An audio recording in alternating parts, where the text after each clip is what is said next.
Okey, bismillahirrahmanirrahim. Assalamualaikum. Terima kasih saya ucapkan kepada Cik pada inilah kerana sudi datang berjumpa dengan saya untuk mendapatkan sesi kaunseling. Ya, betul. Okey, sebelum tu saya nak beritahu sedikit lah biodata saya sebagai seorang kaunselor. Okey, nama diberi Muhammad Alif Aiman. Cik boleh panggil saya Alif lah. And saya sebenarnya dibesarkan di Kedah. Cik orang Kedah juga ke? Tak, kampung saya kat Kedah. Kampung cik kat Kedah. Oh, okey. Dekat Ian. Oh, kampung saya pun dekat Ian juga. Oh, ya? Mungkin kita tak pernah berjumpa lah kan. Itu je lah. So saya nak tahulah sedikit kan. Saya pun dah cerita. Saya pun nak tahu serba sedikit apa yang datang cik. Okey. Nama saya Muhammad Adam Arif bin Rahman. Okey. Cik boleh panggil saya Harith lah. Okey. Cik boleh panggil Harith. Umur saya sekarang ni 20 tahun. Doktor muda lagi. Okey. Saya pun sekarang ni tengah belajar lagi dekat kursi. Okey. Oh, belajar kursi. Yes. Cik ambil kos apa? Saya finance. Finance. So bukan kos pendidikan lah. Kos pendidikan. Okey, faham. Sebab saya pun memang minat finance daripada sekolah ni. Lepas tu macam tadi saya cakap naik kampung saya kat Ian. Sebenarnya saya duduk dekat Limau Opsi, dekat Selangor. Ada Ampang. Oh, Ampang. Oh, dekat je lah dengan Selangor. Dekat dengan Opsi kan? Opsi. Tapi nak berulang alik tu kan mandok lah. Lepas tu apa lagi saya nak cerita kat Encik. Okey, kalau boleh saya nak cerita pasal adik-adik lah. Boleh. Tiba-tiba saya nak cerita kan. Okey, saya ada 5 orang adik-adik dan saya merupakan anak yang keempat lah. Which means tu anak sekelas. Ya betul. Okay. Untuk yang pertama perempuan, akak saya. Sekarang umur dia around 25 dan sekarang dia pun dah bekerja dah. Dia bekerja sebagai seorang accountant sekarang. Lepas tu untuk abang saya yang kedua dan yang ketiga tu, abang dan kakak tu, sekarang ni dia tengah belajar lagi. Dia belajar dekat UiTM Shah Alam. Tu pun kalau saya nak pergi sana pun insyaAllah dekat lah. Dan yang keempat iaitu saya. Dan yang kelima adik saya sekarang ni dia tengah menunggu SM besar dia iaitu SPM. Sekarang dia Form 5. Okey. So cik mana cerita dah biodata cik kan. Sebenarnya saya rasa macam nak cerita jugalah pasal adik-beradik saya. Saya tak ramai adik-beradik macam cik. Saya 3 orang je. So saya anak yang kedua. Abang saya sekarang ni dah bekerja lah dekat Petronas. Adik saya still lagi SPM lah. So saya nak tanya lah juga, best tak adik-beradik ramai?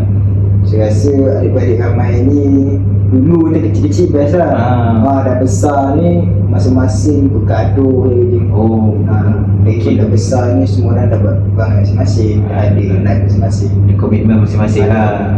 Okey, susah lah. Okey, faham. Okey, so ni saya nak bagi tahu sedikit lah yang untuk sesi kaunseling ni cik boleh ceritakan apa saja yang cik cerita. Semuanya akan dikawal oleh etika kerajaan. So cik jangan risau sekiranya maklumat cik ataupun apa masalah cik yang ceritakan pada hari ini akan dibocorkan. So jangan risau, saya pegang etika tersebut. Saya rasa kita dah boleh mulakan sesi kita pada hari ini. Cik dah bersedia? Dah bersedia. Okey, so cik boleh mulakan penceritaan ataupun apa tujuan cik datang jumpa saya hari ini. First sekali apa tujuan saya datang mestilah sebab saya nak cerita masalah saya. Okey. Masalah saya ni bagi saya besar, tapi bagi orang lain mungkin rasa macam biasa. Sebab masalah saya ni melibatkan kawan saya. Bukan kawan biasa, tapi dia kawan baik saya lah. Di mana kawan baik saya tu dia tikam belakang saya. Berat. Apa sebenarnya yang dia lakukan yang cik cakap tikam belakang tu? Apa yang dia lakukan sebenarnya? Dia tikam belakang tu tak adalah dia direct pisau cocok sebenarnya. Tak, dia macam yang cakap, dia ni mengata-ngata saya, memburuk-burukkan saya dekat orang lain. Dia cakap saya ni itulah inilah, macam-macam lah dia cakap. Apa yang dia cakapkan sebenarnya? Dia cakap tahu. Saya adalah tahu sikit-sikit pasal apa yang dia cakap lah yang saya ni motor lah tak mandi apa semua. Macam tu. Lepas tu dia cakap lah dekat perempuan kan, cakap yang si ada ni hari tu dia tu yang sebelah kamera je, muka depan-depan tak handsome pun dia. Dia cakap macam tu saya. So kawan cik ni memburuk-buruk cik dekat siapa yang rakan je ke, circle ke apa ke? Dia dekat circle dia sebenarnya cerita dia, cik saya dulu sama matrik dia. Okey, Lepas tu sekarang ni saya dah sambung degree dia, saya terpisah, dia ambil course lain, saya ambil course lain. Jadi kat sini saya ada circle saya, dia pun ada circle baru dia dah sekarang. Jadinya sekarang ni bila dia dah ada circle baru, dia pun memburuk-burukkan saya dekat circle baru dia. Tapi silap dia, saya ada kawan yang ada dalam circle tu. Kawan saya juga, tapi bukan kawan baik lah, kawan saya yang macam saya kenal-kenal dari dia. Kawan satu kos ke? Bukan satu kawan satu kos. Lepas tu bila kawan saya tu dengar ni, kawan baik saya tu dengan saya, dia terus beritahu saya. So cik rasa lah kan, apa sebenarnya tujuan rakan cik bercerita buruk pasal cik ni? Saya tak pasti tujuan dia, tapi saya mungkin lah, saya syak. Saya bukan nak buruk sangka, tapi mungkin saya syak yang dia nak lari daripada saya. Atas sebab sebelum ni dia pernah hutang saya. Sebab kalau saya dengan dia, saya memang jenis tak berkira. Berapa pun dia minta, saya tak berkira, memang saya bagi dekat dia. Tapi ada satu hari tu, saya betul-betul perlukan duit. Sebab banyak benda masa tu kan, masuk sebaru banyak benda saya kena beli tu. Sebab tu hari tu saya minta balik duit kat dia. Saya cakap kat dia, kalau tak dapat banyak pun, dapat sikit pun boleh lah sebab nak beli barang-barang. Okey, lepas tu tiba-tiba dia macam kata tak boleh. Tak. Bila dia kata tak boleh tu, sebab saya tak adalah minta semua, saya minta sikit je. Bila dia kata tak boleh tu, saya pun tiba-tiba saya rasa macam marah kan. Sebab tu duit saya sebenarnya, hak saya. Lepas pada tu kita pun dah kita macam tak adalah nak beli gaduh, kita jadi renggang macam tu lah. So lepas pada apa cik macam minta balik hutang cik tu kan, so mungkin berlaku perbalahan lah. Dan dia marah and dia tak nak bayar hutang tu. So jadi cara dia buat adalah dia memburuk-burukkan cik, so supaya dia boleh menjauh lah daripada cik kan. Okay, so selain pada tu, apa perasaan cik lah? Apa yang cik rasa bila dilakukan sebegini? Sejujurnya bila saya kena macam ni, saya kecewa lah. Sebab kawan saya ni bukannya kawan saya baru kenal, dia ni kawan daripada saya kecil lagi. Pernah tidur sama-sama, duduk satu punggung, sama susah senang, sama-sama baik buruk, semua saya tahu pasal dia. Bila dia buat macam ni ke saya rasa kecewa. Sebab bila saya fikir balik, duit yang saya bayar kat dulu tu, dia tu saya tak pernah berkira. Tapi saya tak tahu kenapa dia kena buat saya macam ni. So cik rasa kecewa, cik rasa dikhianati lah sebenarnya. Saya rasa dikhianati lah. Cik rasa dikhianati. Dan cik rasa kalau cik dah kenal dia lama, so cik rasa perkara ni tak patut terjadi lah. Betul. Cik dia tak patut khianat dengan cik apa semua kan. So selain daripada tu, apa tingkah laku cik sekarang ni? Apa yang cik lakukan? Sekarang ni saya lebih selesa untuk bersendiri. Dia bukanlah sebab saya tak percaya semua orang, tapi mungkin kepercayaan saya untuk orang lain tu dah mula slow-slow menghilang. Sebab apa yang saya lalui ni merupakan kawan baik saya, kawan daripada memang pada kecil lagi saya pengasuh sama-sama dengan dia dulu. Itu pun mak saya yang cerita lah. Memang saya dapat saya ni, dan bila dia buat macam ni saja, dia membuatkan saya rasa nak menyendiri je kalau boleh. Saya pergi mana-mana, dulu saya ni jenis suka berteman. Tapi bila saya dah kena macam ni, saya pergi kafe pun saya dah pergi seorang-seorang. So apa impak kepada diri cik? Kan dah cik dah, tingkah laku cik pun dah berubah daripada suka berteman, tiba-tiba dah jadi seorang-seorang kan, apa semua kan. So apa impak kepada diri cik sebenarnya? Boleh saya tahu? Impak? Cik rasa lonely ke? Yelah, saya rasa lonely. Betul-betul, saya rasa lonely. Tapi saya tak adalah sampai menangis. Sebab bagi saya kalau lelaki ni dia kena kuat sikit kan, Ya. dia kena nangis. Tapi melainkan kalau dia awet saya tu, insyaAllah saya nangis lah. Saya faham. So cik pun dah, cik rasa apa, lonely apa semua kan. So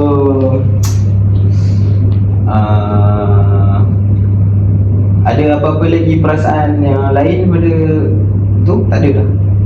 Saya rasa tak ada, mungkin kecewa, marah, mungkin lah. Okey, faham.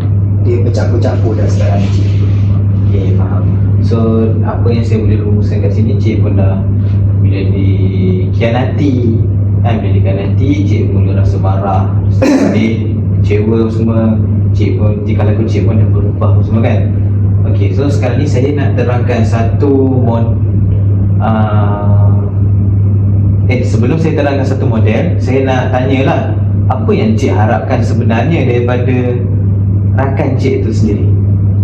Pada rakan saya lah. Ya. Sejujurnya saya mengharapkan dia tak adalah buat macam dengan saya. Faham. Saya mengharapkan dia ni akan selalu ada dengan saya. Sebab saya ni dah lama sangat berkawan dengan dia. Macam saya ceritakan cik tadi, start saya daripada dekat asuhan lagi saya dah berkawan dengan dia semua. Jadi saya mengharapkan dia ni ada dengan saya lah sampai bila even time saya kahwin pun dia ada juga. Okey, faham. Sebab bagi saya dia lah orang yang paling baik saya pernah kenal. So itu apa yang cik harapkan daripada dia lah. Okey. So daripada saya dah dengar apa perasaan cik, tingkah laku cik, dan apa yang cik harapkan daripada rakan cik semua tu kan.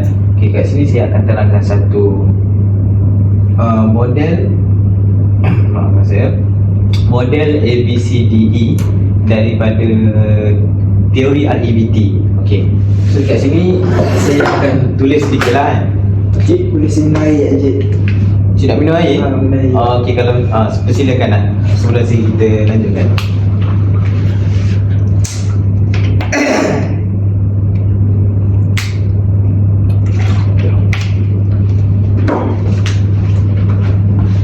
Okey, cik dah. Okey dah. So okey. Okey. Bilang sahur Okey, sekarang kita akan teruskan kepada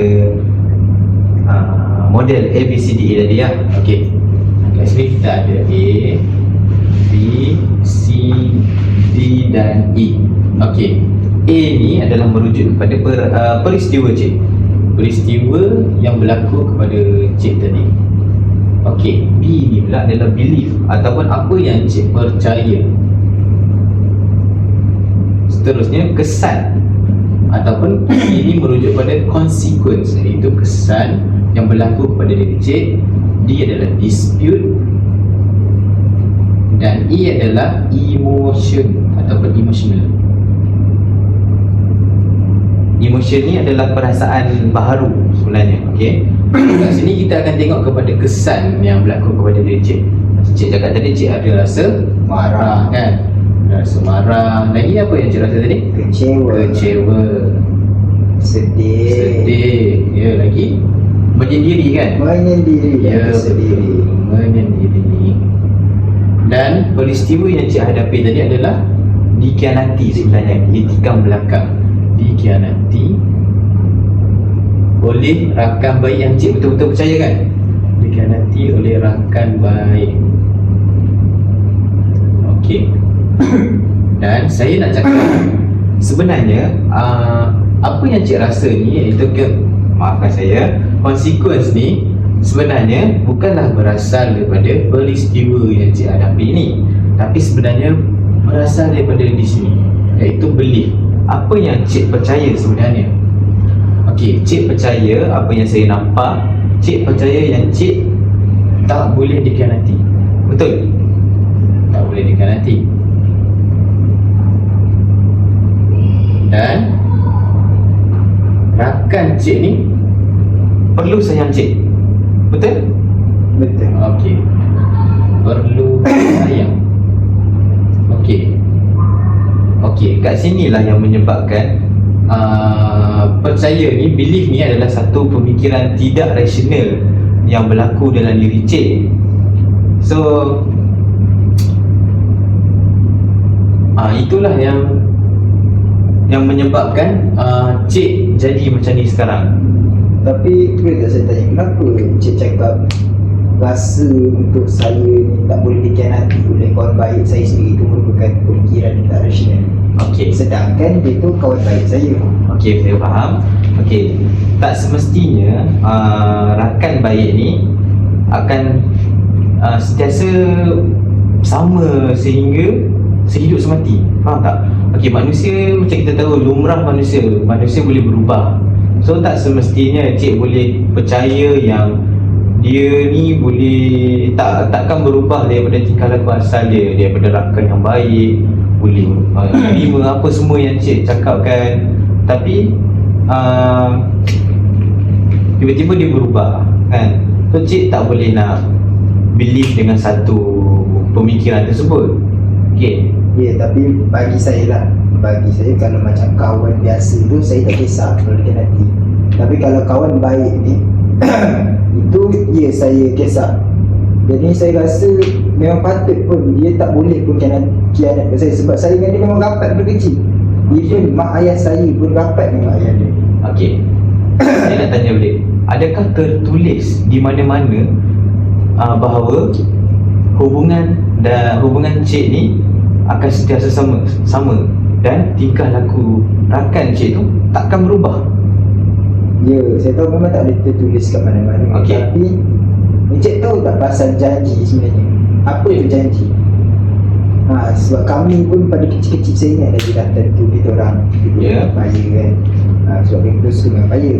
Dan kita orang berjanji yang kita orang ni akan ada sampai bila-bila. Even tentang dah kahwin pun, dah ada anak cucu, kita akan kahwin dengan anak cucu kita orang bersama. Oh, okey. So tahap perjanjian saya dengan dia, saya cakap friendship saya dengan dia dulu punya kuat. Okay, jadi saya nak tanya balik kepada Encik, adakah perjanjian tersebut ditulis ataupun disign oleh Cik dan rakan Cik sendiri? Adakah tertulis di mana-mana? Adakah Cik betul-betul buat satu surat kontrak ataupun satu surat di mana kita perlu kekalkan hubungan ni sampai bila-bila? Ya, saya tahu saya memang tak ada buat macam tu. Tapi cukuplah sekadar saya dengan dia dah lafazkan benda tu. Lafaz perjanjian. Tapi okey, saya nak tanya balik kepada Encik, adakah Cik pernah berbohong? Sebenarnya untuk manusia saya rasa semua manusia pernah. Ya, okey, betul. So dekat sini lah Cik boleh relate yang janji manusia tu boleh jadi satu janji yang bukan satu janji yang betul. Maksud saya, lafaz tu boleh jadi satu pembohongan ataupun penipuan, dan perkara tu mungkin tak berlaku di masa hadapan, sedangkan itu hanyalah satu janji Cik di masa kecil. Okey, faham? Okey, dan saya nak tanya lagi, pemikiran Cik ni adakah okey, besar mana sangat otak Cik untuk berfikir semua masalah ni? Faham? Saya rasa Cik perlu lepaskan dan Cik perlu terima apa yang terjadi sebenarnya. Jadinya sekarang ni Encik cuba nak beritahu saya yang semua orang boleh nak khianati saya lah. Okey, macam ni, saya nak cakap kat sini yang Cik, hubungan kita ni hubungan sentiasa boleh berubah, dan bukan semua orang kita boleh percaya. Okey, bukan saya nak cakap yang Cik ni boleh dikhianati apa semua kan. Tak, itu adalah satu tingkah laku yang tidak baik kan. Kita sepatutnya memberikan satu kepercayaan yang baik kepada orang, tapi Cik tak boleh expect tinggi kepada seseorang. Sebab saya lumrah manusia boleh berubah, hati boleh berubah, pemikiran boleh berubah. Dan di sini saya nampak Cik terlampau mempercayai seseorang. So dekat sinilah yang saya cakap yang pemikiran Cik ni adalah satu pemikiran yang tidak rasional, dan Cik rasa Cik tak boleh dikhianati dan perlu disayangi oleh orang yang Cik dah betul-betul rapat. Tapi macam mana pula kalau situasi ni melibatkan mak ayah? Okey, melibatkan mak ayah. Okey, sekiranya melibatkan mak ayah, macam saya cakap, ini adalah satu perkara yang sama sahaja. Adakah mak ayah Cik tu tak boleh dikhianati juga? Adakah rakan Cik tu kisah pasal mak ayah Cik? Memang dah rapat, betul, sangat rapat kan hubungan, dah macam Cik dengan rakan Cik tu adalah dah macam adik-beradik kan. Tapi sedangkan adik-beradik sendiri pun ada yang mengkhianati darah daging dia sendiri dan melupakan ibu ayah dia sendiri. Ni tambah lagi rakan cik yang tak ada hubungan apa-apa pun sebenarnya, hanya rakan baik sahaja. Faham? So dekat sini cik tak boleh berfikir sedemikian. Cik tak boleh berfikir yang cik perlu disayangi, dikhianati. Cik tak boleh letakkan expectation yang tinggi. Okay.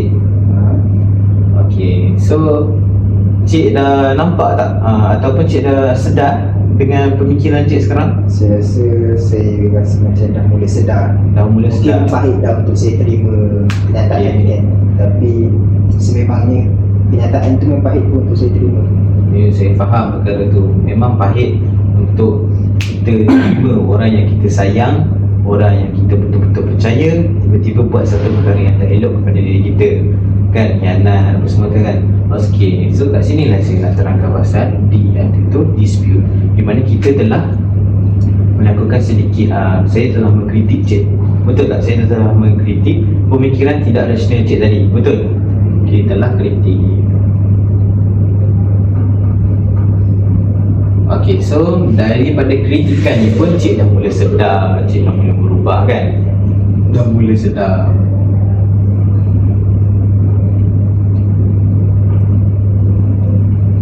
Okay, so sekarang ni memandangkan cik pun dah mula sedar apa semua, saya nak tanyalah sikit apa perasaan cik selepas cik dah mula berfikir yang pemikiran cik tadi tu adalah satu pemikiran yang tak rasional.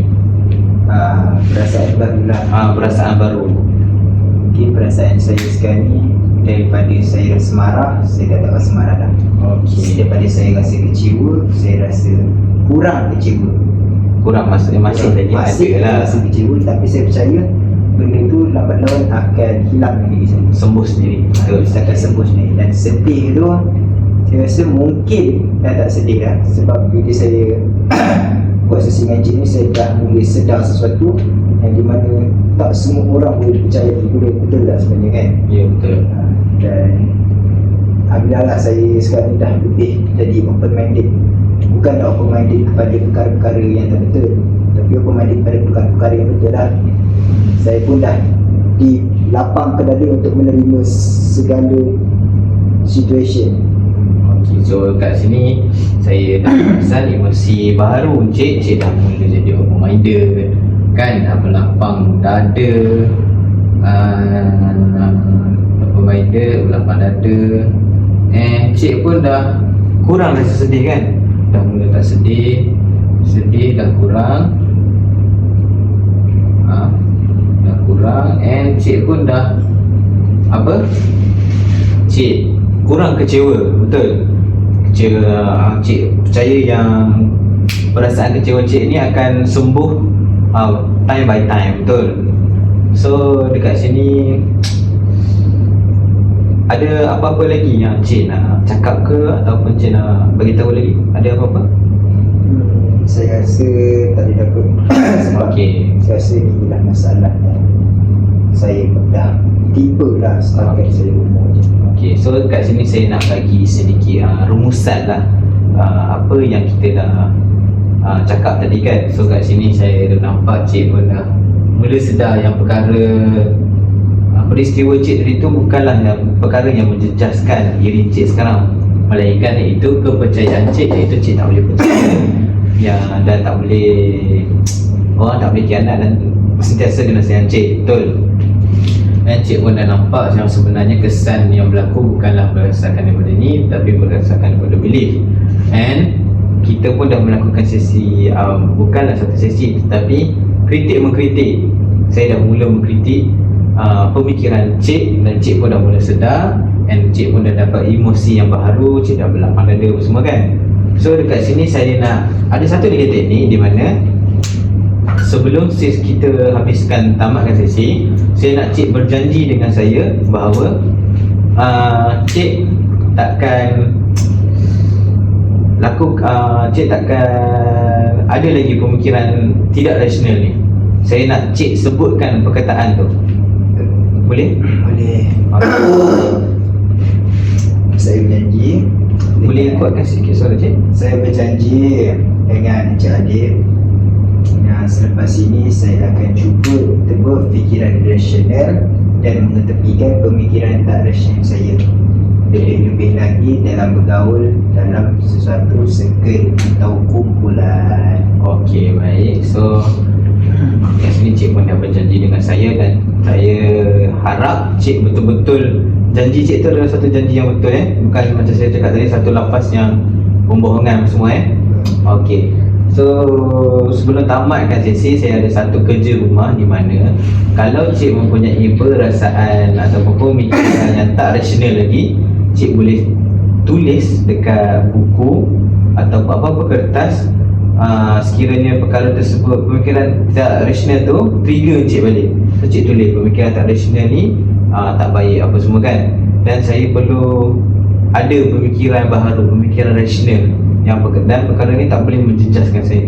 Boleh cik lakukan perkara tu? InsyaAllah boleh. Okey, so dekat sini cik dah tak ada apa-apa nak ceritakan? Okey, so saya rasa kita boleh tamatkan sesi pada hari ini. Dan saya nak ingatkan sekali lagi lah, cik jangan risau, semuanya dikawal oleh etika kebiasaan. Dan itu saja pada sesi hari ini. Terima kasih. Okay.